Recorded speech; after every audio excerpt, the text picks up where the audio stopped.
Hi, everybody. This is Kathy L. Murphy, and I am the Pulpwood Queen. I'm reporting live from my little cabin in the woods. And today I am doing a special broadcast that I'm going to be sharing on the Pulpwood Queen channel with our author, Kacey Kowars, who has got an amazing new book that is our October book of the month, Chasing the Queen's Gambit. And we got some really exciting news yesterday, right, Kacey? Yeah, it seems I haven't got a final confirmation because of the writer's strike and the actor's strike, but everything going into it looks like there's going to be a second season of The Queen's Gambit. And also, I've tried to check on the update of the production of Mockingbird. And because of the strikes in the studios, there's not much public relations or hard news coming out of Hollywood, but I think it's safe to say there are more Walter Tevis adaptations in the pipeline coming soon. Well, I was on the internet yesterday and I saw that it had the same actress who portrayed the character in The Queen's Gambit coming back for Netflix. So I did a little research and you're exactly right, Casey. It hasn't said when, but I think it's going to be in 2024. But it Mhm. was weird they announced it Yeah. yesterday because Casey's book is our October book of the month. And I just want you to share with our audience exactly what your book covers and your backstory with Walter Tevis. Well, thank you, Kathy. And it's nice to have a platform to be able to explain that because it's a story that started 40 years ago. And I've been, I titled, to me, the title of a book is very important. So when I was looking at, I had a publisher earlier that wanted to call this book Walter Tevis, A Life.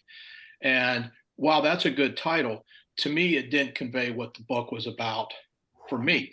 So I ultimately decided I like the idea of chasing, which is an active word, chasing the Queen's Gambit. Now, 35, 40 years ago, when I started writing this book, no one had heard of the Queen's Gambit. And now, all these years later, it's bizarre, but I can almost assume that someone knows what the Queen's Gambit is because of the success of the Netflix series and the size of it. So there used to be a lot of interest in Walter Tevis because of The Hustler and The Man Who Fell to Earth. So that's what my early research was about. It wasn't until The Queen's Gambit came out that a worldwide audience watched this. When I was in Guatemala writing a lot of this book, The Queen's Gambit was very popular in Central America and Latin America. They called it El Gambino. Yeah. Oh, And so this book struck a chord internationally because of when it was released. So I finished the book about 20 years ago, but nobody wanted to read it because nobody had heard of Walter Tevis. And then when the Queen's Gambit came out, that changed. And really, one of the helpful things for me was that when I started rewriting it, when I went to the Pulpwood Queen's Girlfriend Weekend, I got feedback from a lot of readers. I was finishing the book saying, what do you want to know when I write this book? And overwhelmingly, there were two themes. I want to know about the Queen's Gambit. 1A, I want to know about the Queen's Gambit. And number two, they found my story interesting about how I pursued this passion of mine for so long. And so I wrote it with the idea of the stories about Walter Tevis, but I'm in the book, but not of the book as you read it. I think it. So the hardest part for me was how do you tell a story that takes place over 40 or 50 years and condense it into a time frame that makes sense?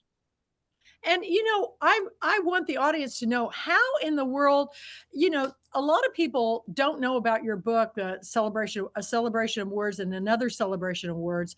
You have spent pretty much a good part of your adult lifetime interviewing authors audibly for the Kacey Kowars show and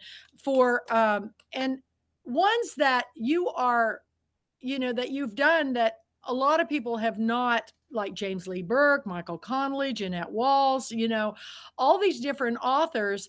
And so tell a little bit about that and then tell about how you got connected to Walter Tevis. Okay. The That's a good question.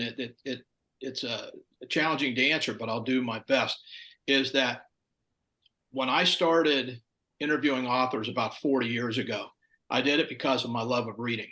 And I'm a reader who read so many books that eventually people, including you, but a lot of other, Ernest Gaines, who wrote A Lesson Before Dying, was instrumental in getting me to pursue my writing career. In 1996, I studied with Ernest Gaines, who wrote A Lesson Before Dying. And I had dinner with him every night for a week at this conference. And I ended up teaching that book for 15 years in my classroom. And I could say to my students when I was having dinner with Mr. Gaines, and so in the university life, there's a publisher perish mentality. And I taught AP English language and composition at a private school. And so I used my first two books as textbooks in my classroom to teach students how to write.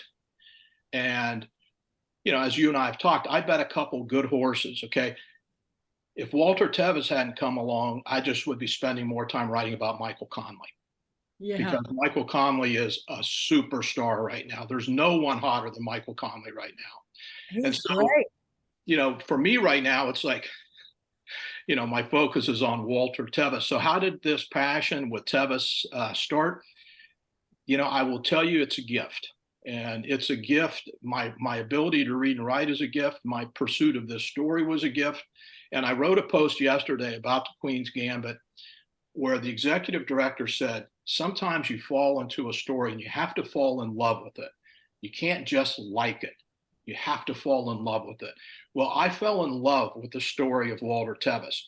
And whether I wrote this book or not did not determine whether I was successful or a failure as a writer and as a person. So, here I am at the 40 years later, the Queen's Gambit comes out 3 years ago, almost to the day. And my life went from being a high school English teacher to being Walter Tevis's biographer. And I didn't talk about it a lot because I didn't finish the book until May of this year. I know. It's absolutely an amazing journey and story. And the fact that you kept with it and you went through family members, and because he's passed, and you had to go through, a lot of little hurdles before this book could ever come into fruition. So I think people think that books just come out automatically, Right. and they can be a life journey. And the fact that you spent this long working on the book is testament to your devotion to the love of reading and writing and sharing storytellers, right? Mhm. So go ahead, tell us more. It's Well, like amazing. Pat, Kathy, I mean, we're both Pat Conroy fans, and Cassandra wrote the book "Tell Me a Story." And Yes. the paradox of writing "Chasing the Queen's Gambit" was I was reading Pat Conroy a couple years ago when I was writing this, and Pat says, "If you're going to tell me a story, I want to know everything." Okay. But at the same time, Walter Tevis's novels were very concise, economical, and fast paced. So, and he only wrote 6 novels. The Man Who Fell to Earth was about 180 pages as a paperback. On Audible, it's only 6 hours to read it. Showtime did a 10-hour adaptation of Tevis's The Man Who Fell to Earth, which I would argue in its own way is as good as The Queen's Gambit on the streaming service. So it was a hit and miss over time. And really, I think the thing that I could have never planned was the success of the Queen's Gambit, because Walter Tevis wrote 3 books in 1983 and 1984. He published 3 books in the 2 years before he died. He published The Steps of the Sun, which was a science fiction novel. He published The Queen's Gambit same year in 1983. He published The Color of Money in 1984. On August 1st, it was published, and he died 8 days later on August 9th, 1984. So the Queen's Gambit got swept under the carpet in the magnitude of the success of The Color of Money with Paul Newman and Tom Cruise. And nobody ever wanted to talk to me about the Queen's Gambit, including Walter's second wife, because it wasn't a marketable manuscript. A story about a girl who played chess. There was a movie that came out in the 1990s called Searching for Bobby Fischer. Yeah, I remember. Yeah. And I remember talking to Walter's second wife, Eleonora, who's deceased now too.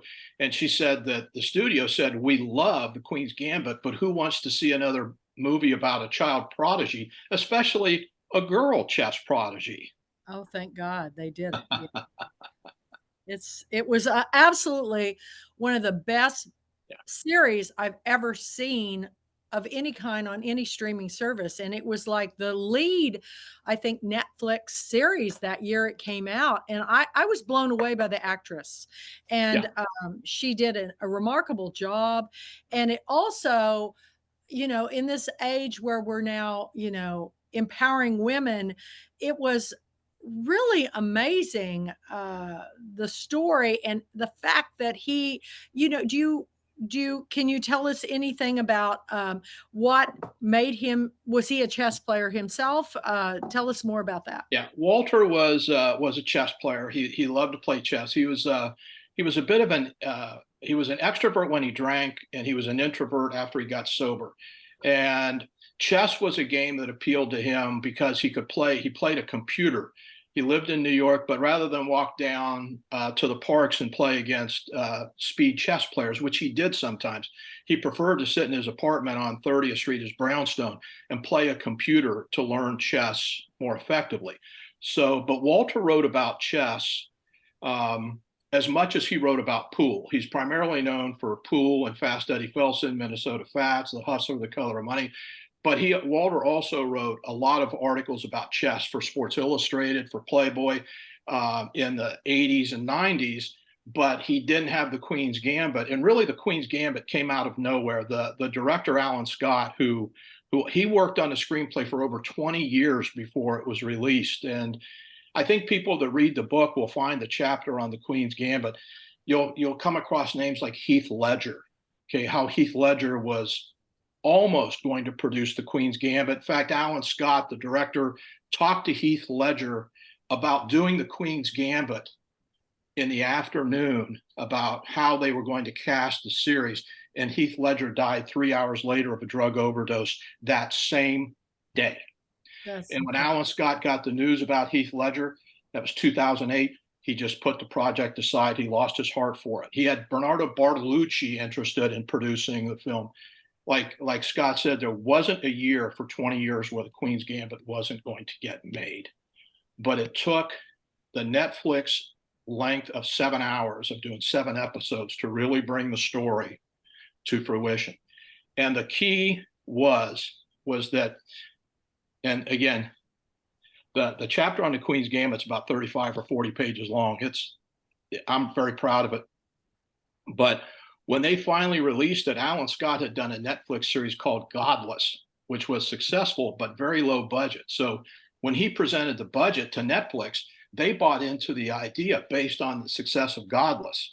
And he was able to get Anya Taylor-Joy because he had already had a successful production. But like he says, there's not a world where an independent film gets Anya Taylor-Joy to play Beth Harmon. But Anya Taylor-Joy, the day she read the book, called her agent, said, "I want to have lunch with those people," and she automatically committed to the deal.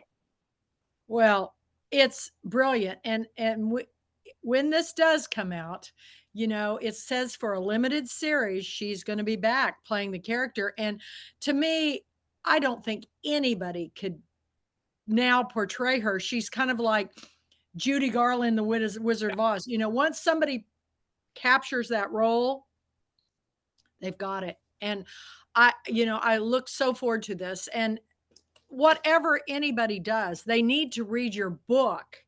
And if they haven't seen The Queen's Gambit, the first, series, they should watch it because this is an incredible story. For somebody who was not good at math, I had a friend tried to teach me chess in high school.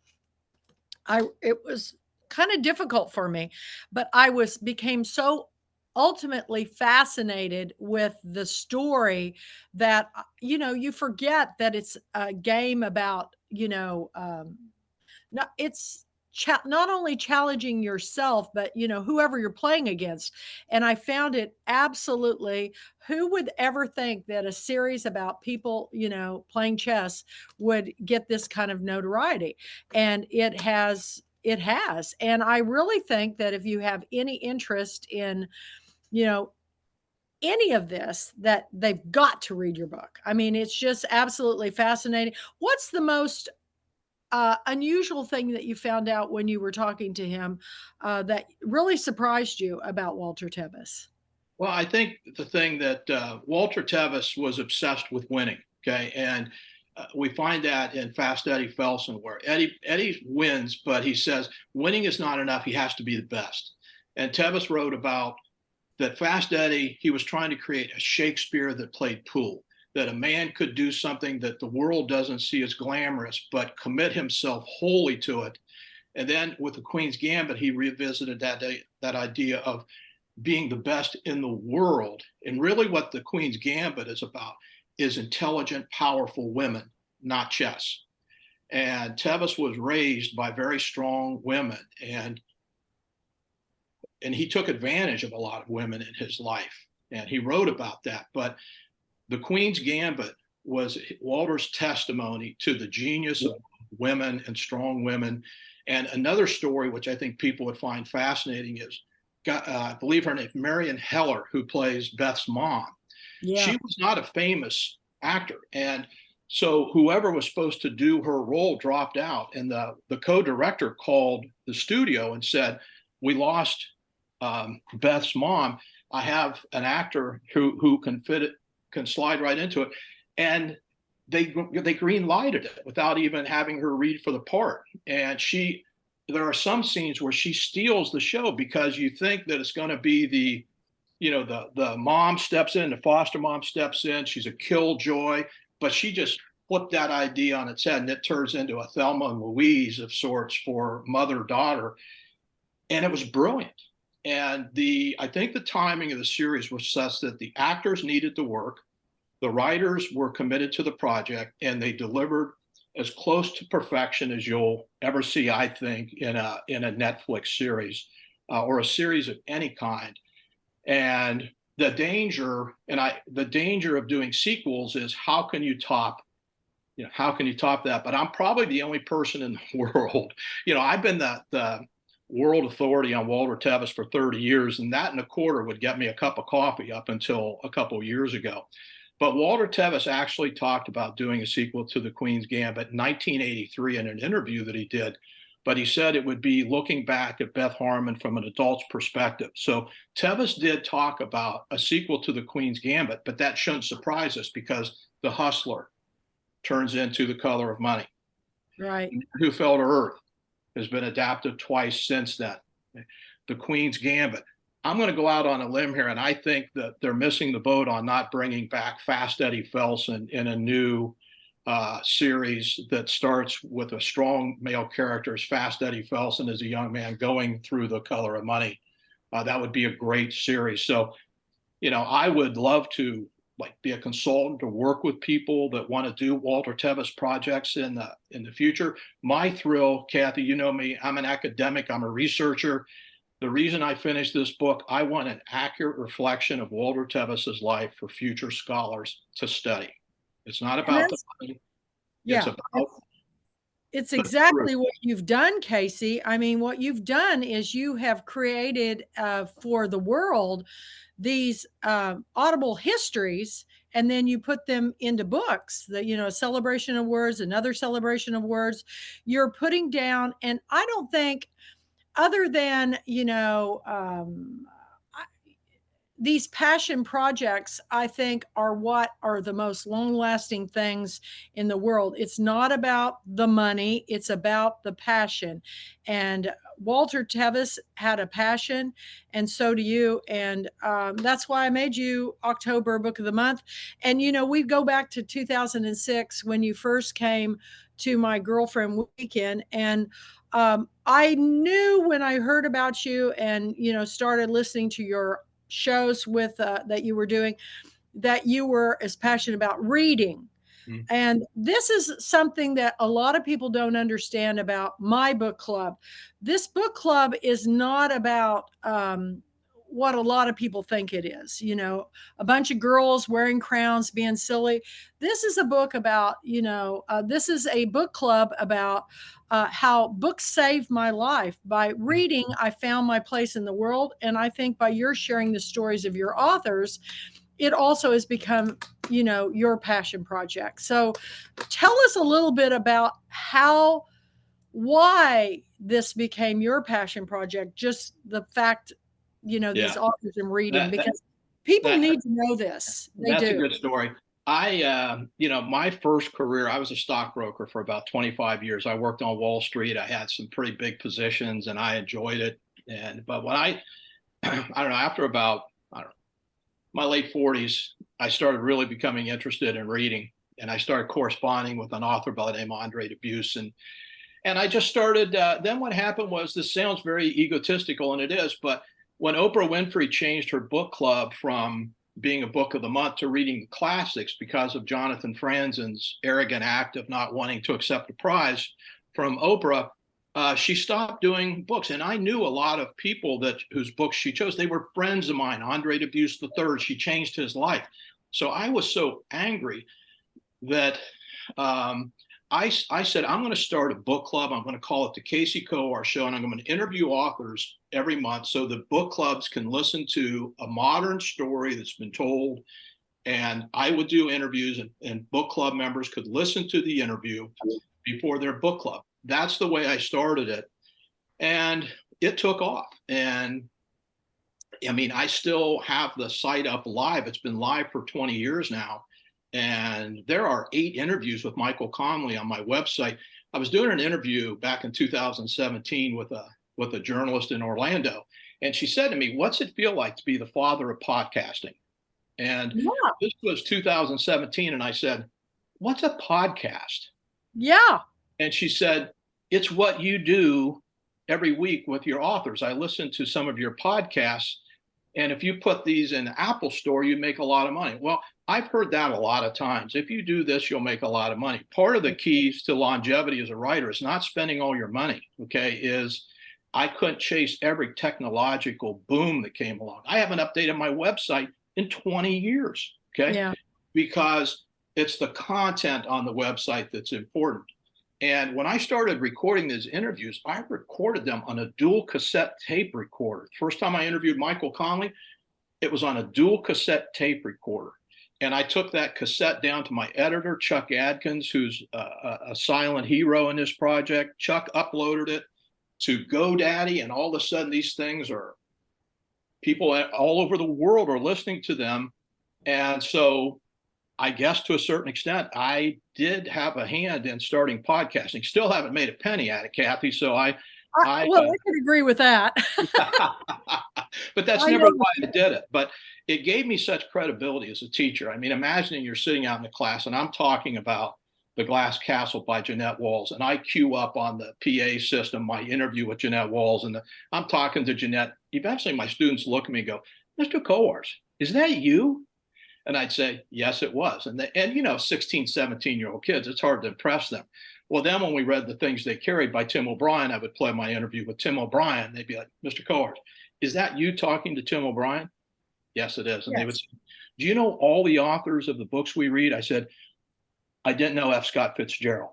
Okay, and they don't know, understand to laugh because they think I'm as old as F. Scott Fitzgerald. Okay, so you know they don't know when authors die, and so Probably but for me, Shakespeare, but go ahead. Go ahead. yeah, but so it was. I would have done this whether I ended up writing Chasing the Queen's Gambit or not. Actually, there was a point in time when I was spending all this time, went up to Lexington.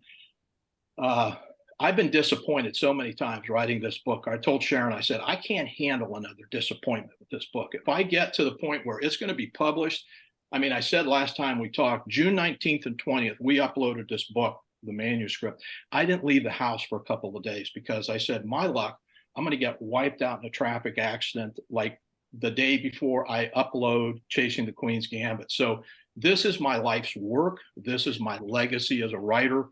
And I can't tell you how grateful I am that it's done. And I'm happiest most that Walter Tevis's story is being told because I think it's an inspirational story of a man who came back in his 40s and 50s and had the best part of his life at the end of his life. And so I think with the pandemic, so many people are lost. What am I going to do? People's mental health is a mess. And here's a case where Walter Tevis found a way through the chaos, through the technology. I mean, Mockingbird is such a prescient view of the world we live in now. It's frightening.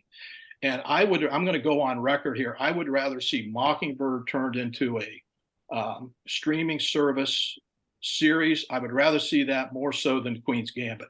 Mockingbird is a better story than The Queen's Gambit.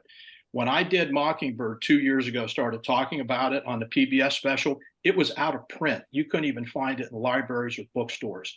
2022, Vintage Contemporaries, all of Walter's books are back in paperback now. One of the reasons I didn't finish the book until May and June was he had a new paperback come out called The King is Dead in March of this year, March of 2023. And I had to include that in the biography. You know, I mean, Kathy, it's like, I can't work on 40 years and then leave out A book. Yeah. a new book. And so it was frustrating for me to say, okay, I want, because I'm 66 years old. I mean, there's a line in the sand in terms of how long I do this. And so part of it was, I just wanted to make sure I got it out there.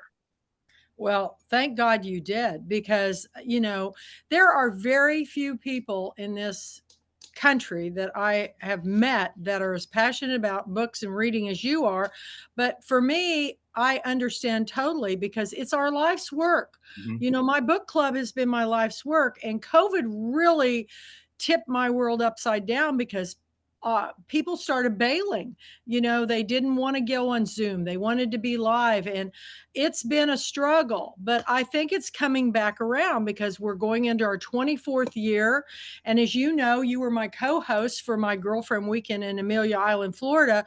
We had one of the most wonderful celebrations out on the East Coast for our annual book club convention I think we've ever had. And but I still don't have the sign up like I really thought we'd have when we started back meeting. So we're doing it again Zoom this year. And it's mostly because I can get authors like the Mhm. caliber of authors that you've got coming.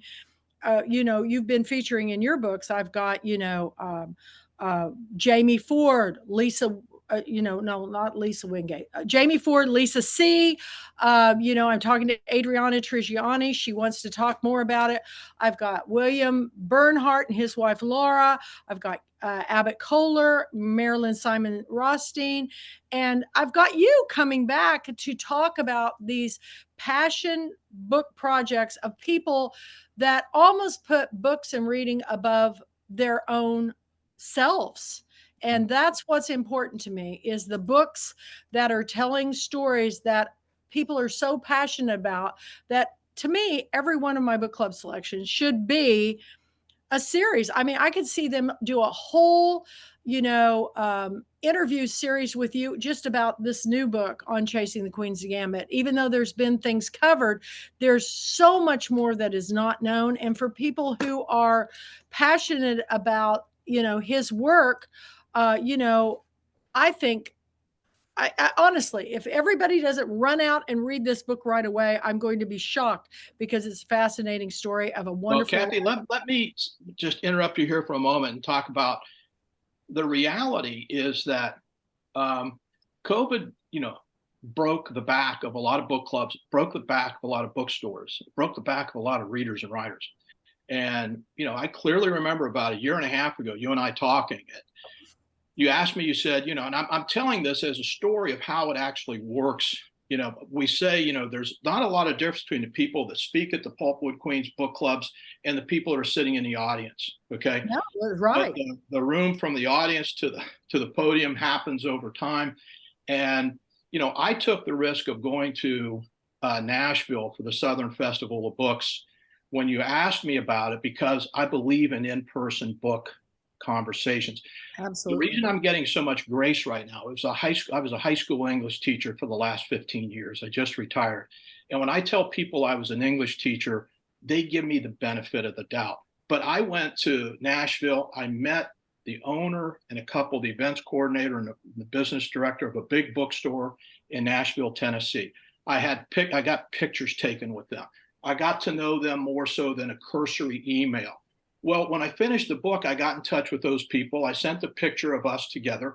And now, through staying in touch with them, I'm going to be doing the Dickens Festival in Franklin, Tennessee on December 10th from 12 to 2. And that's how you market books, is to try to get into it's beyond my wildest dreams that I would go to Landmark Booksellers December 9th and 10th. And Chasing the Queen's Gambit is going to be featured from 12 to 2 in the afternoon. That's a miracle, okay? But nobody has any idea how hard I worked to pull that off. That's right. And we It's took a not, big risk going to Nashville to do yeah, that with yeah. a Amelia Island. We went to Amelia Island and see all the book people there. And I think that, what I'm doing with the tour that I'm doing is the first thing is at Lemuria Books on November 2nd. The books are available through that bookstore. Okay. I try to create situations where everybody wins. Lemuria wins because they've got it on their website as a signed book that they can sell. I win because I get to do a book launch party at their store. And Pulpwood Queens win because there are people that are going to be there, the community's coming in. And I've always taken it as one of my missions is to get people into bookstores and to get them talking about books. And I'm never going to give up. At this point in my life, I'm not going to give up. Why would I? But just at that exact moment when I wanted to let go of it, okay, a higher power, God in my case, intervened and said, Kacey, you're not done yet. And I was like, I thought I was done. I'm 66. I'm retired. I'm having a time of my life right now. Having a you know, time of my life right most of the authors that I'm picking didn't even start their books until after their first career. They retired from whatever their business was in, whether it was corporate or teaching or academic, whatever it was, and they say, I'm too old to write a book. And I always remind them of Leila Meacham, who didn't even start her first book until she was 70. And there are so many authors that do not start but they've had the life experience to do that. And I'm just like you. I had some health issues that really set me back for quite some time, but they're all fixed. And I think that was a God divine thing. And I'm looking forward to my 24th year and especially my 25th. 25 years of running this international book club, where we now have I've started well over 800 chapters throughout the United States, and we're in 22 foreign countries and planning on going to India to start. But, just like you put I decided you are the father of podcasts, but I decided that why am I doing all these events and not recording them? now. Because if I could record them, I could start a Pulpwood Queen channel. And I think I have over 500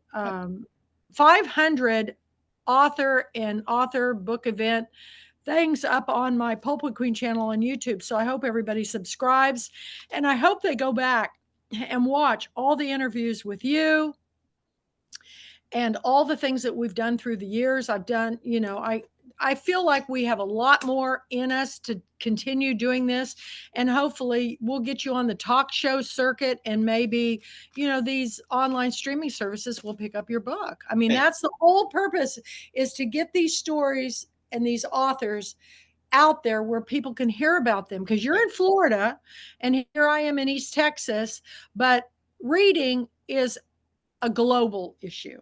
And I've Kathy, always I just want to let people know how you and I met because people ask me like, "What's a pulpwood queen? What's a timber guy?" And I can set the story straight. Okay, 2020, 2004. Okay, the winter of 2004, I interviewed Horton Foote, and it was the greatest interview I ever did. I broke it up into two parts, and it was magic, and it's available in another celebration of words, the essay on Horton Foote. I've got 3 essays I've already written for another celebration of words. I haven't even published yet. I've got all the inventory done. But the phone rings one day and I answer the phone and it was you. And you were like, are you the guy that just interviewed Horton Foote and is interviewing, all of these Andre Dubus, Alice McDermott, all of these, Nelson DeMille? And I said, yeah. And you told me how much you enjoyed the interview. And that was 20 years ago, and we've been good friends ever since. And so then in 2005, you invited me down to the Pulpwood Queen and Girlfriend weekend, and I was like, well, I guess I'll go. But I went there, I met Jeanette Walls, and we had lunch and dinner, and I ended up interviewing Jeanette. And that interview on the Glass Castle is taught all over the world now. It's probably been listened to 500,000 times in high schools and colleges around the world. And my students always ask me the same thing. They'd raise their hand. Mr. Kowars, did you make any money at that? No. Why do you do it? Not for the money. Okay. And so I think that part of the goal, my goal as a teacher has always been find something that brings you joy in your life. Find something that brings you joy. And then figure out how you can do that and still pay your bills. Yeah. So As big as my book club is, everybody thinks I'm rich like Oprah, and, right. no, I'm sorry to say, it's still hand to mouth for me, but I will continue doing it, and I continue to educate myself. I've gone back to college and working on my master's, and I will continue to do that because reading is as important to me as the air I breathe, all my sustenance. It's really my home, and it is for you too. And for any readers or authors out there, is there any words of advice you'd like to give to our audience today? Yeah, I'll show you how I write. Okay. This Okay. thing's called this thing's called an hourglass. Okay. Yeah. And I write 3 hours a day when I'm writing. And I turned an hourglass over and I tune out the rest of the world and I write for an hour. No interruptions. And then I take a break, I walk around, I take the dog out, take a shower, I come back and I write for an hour again. I turn the hourglass upside down again. And then I do it a third time. So writing 3 hours a day, I can get a lot of writing done. So the hardest part about writing, Reynolds Price said, and I tend to listen to what Reynolds Price used to say, is putting your butt in your chair and writing. So the hardest thing about writing is just writing. And people say, what should I write about? I say, I don't know. You don't know either. Just start writing and the magic happens. James Lee Burke, who's a very good friend of mine, he never knows what's going to happen more than 2 or 3 scenes ahead of what he's writing. Now that's a gift. Okay. So I'll just end by saying Jim Harrison, who was another good friend of mine, used to say, if somebody tells me they want to be a writer, I say, are you willing to turn your life upside down and live a different lifestyle? Because if you want to be successful at writing, you're going to have to be a little weird. Well, welcome to the club. But we have Pamela Ewings Bennings coming, who is James Lee Burke's first cousin. I'm telling you, writing is in their DNA It because is. James Lee Burke's daughter's a writer. Pamela is an incredible writer. I just met her a couple of years ago, and she'll be back this year with her latest book. And she came for the first time last year to Girlfriend Week, and she goes, I'll be back. And she and her husband are both coming. But we hope everybody will sign up. You'll be there. You'll be talking more about it. And hopefully, we'll have a lot of really great new news to talk about when we go Yeah. into it's January 12th through the 14th. You were my host last year, and this year my host is another fellow Floridian, Jeffrey Lawrence Matthews. And what I try to do now is I try to share co hosting with other authors to get them out there in a bigger way. And I try to bring in as many authors as I can because we have the 12 books a year, which you're the October pick of the month, which is really wonderful. Then we have 12 international books of the month, and then we have 24 bonus books of the month. And Mockingbird is our bonus book. And do we know anything more about the release of the movie, of the film of Now, that? I've checked recently, but there's basically like a news lockout on in Hollywood right now with strikes. So I I just wouldn't shared trust it. any information I do get right now, but it was under production at Searchlight Well, with with the from what producer I and understand, Oliver are we on the edge of resolving that issue? Is it getting close, or on the writers they have on the actors. I sure hope so because you know it's it put a lot of people out of business? put a lot of people. It's being a creative person is tough right now, and so No I kidding. encourage No anybody kidding. to to pursue it, and it's always worth it, in the end because I mean, at the end of the day, we're so fortunate to live in a country where books are foundational to an education. And I just want to say something. I get asked a lot about banned books and that kind of thing, being a recently retired teacher. I'm going to say something which is I really mean from my heart. We've done a disservice to our children over the last 10 to 20 years. We've de-emphasized reading in the classroom. We've turned reading into something that students read one page of critical reading passages. I know because I've taught brilliant kids the last 15 years. We stopped teaching them how to read novels. So if we really feel that we need to do a better job in the English classrooms, we need to emphasize reading, period. You Period. couldn't find most of these banned books in any school library I've ever been in. School libraries are the most boring part of the school. Okay.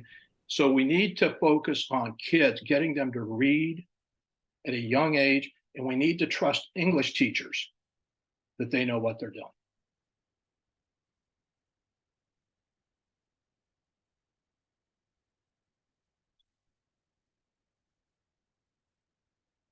I think we got froze up, Kat.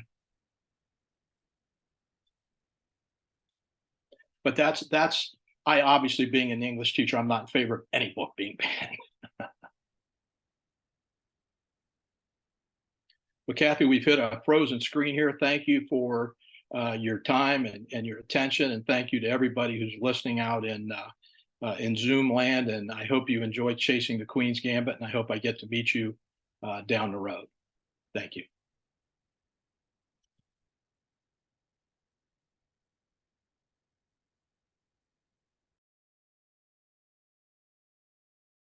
Thank you. Yay, are we back on again? Hopefully we'll be back on soon. Kacey, are you there?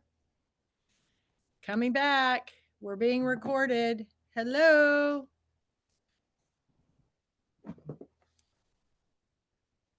Kacey, it dropped. I'm back on. I hope you can see if you can get back on. It just dropped for a minute. The internet rolled out, but it's set. I'm on the screen, so if I'm on, you should be able to get on. Okay.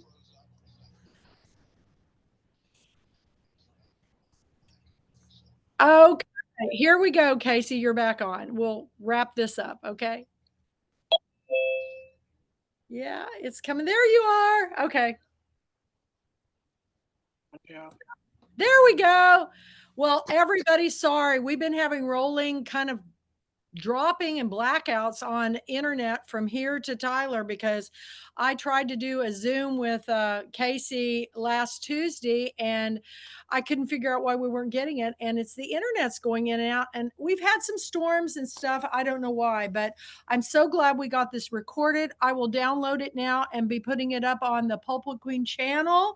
Kacey, and I'll share it all over social media and on the Pulpwood Queen Presents page. So keep blogging today. Yep, I And will. any last words for everybody? Um, I think I'm optimistic about the future of reading. I'm optimistic about the future of, we have a generation of kids that grew up reading Harry Potter, and they're very creative. And the challenge right now is the competition for people's attention is fierce. And it's right now I've got a biography coming out. We got one on Elon Musk and Sam Bankman-Fried. It's like, I try to figure out what the audience is for what I'm doing, and I feel I have, something that can go forward. And so, but I had never had any control over the timing of this project, and that's what I would like people to know: is just keep working on the things that demand your attention. Who would have guessed that the Queen's Gambit would have come out of nowhere and given me an audience for my book at the age of 66? I started this thing when I was 26 years old. I know, babies. But never give up. Don't give up before the Never. miracle happens. Never give up, people, because I'm 67 now, and by the time I get done with graduate school, I'll be almost 70. But I feel like my life has just begun. Do you kind of feel that way? I do. I'm very grateful to have the health and the family. I'm very happily married. My dog's happy, and it's like life's good. Yeah, I feel like a survivor. I feel like I survived a lot of things in my life, and so now it's time to really help children understand the importance of reading and education. And I haven't retired from helping children. I'll never retire from helping children. No, But me our either. children are experiencing a mental health crisis right now, and as adults, we've got to get our act together and start helping them instead of arguing about this crazy stuff we argue about. Help children; they're dying. Yeah, It's that's my message. I see it in the school right now because I'm a graduate assistant, and I see these kids coming in that have been homeschooling during COVID, and they're just lost. They don't understand and how important. But I will tell you, as living testimony, that if you read, you will find your place in this world. So read; it's important, and it's all about the story, right? It is. That's it. Okay. Well, you have Thank a you, Kat. wonderful blessed Sunday. We did it. We finally got this out there. We I will did. post it today. So Thank you, thank Kat. you, Kacey. And Thank you. anytime you have any breaking news, let's do this again. Okay. You got it. Okay. Thanks, I'll see Kathy, for everything you you do. soon. Bye Okay. bye. Bye.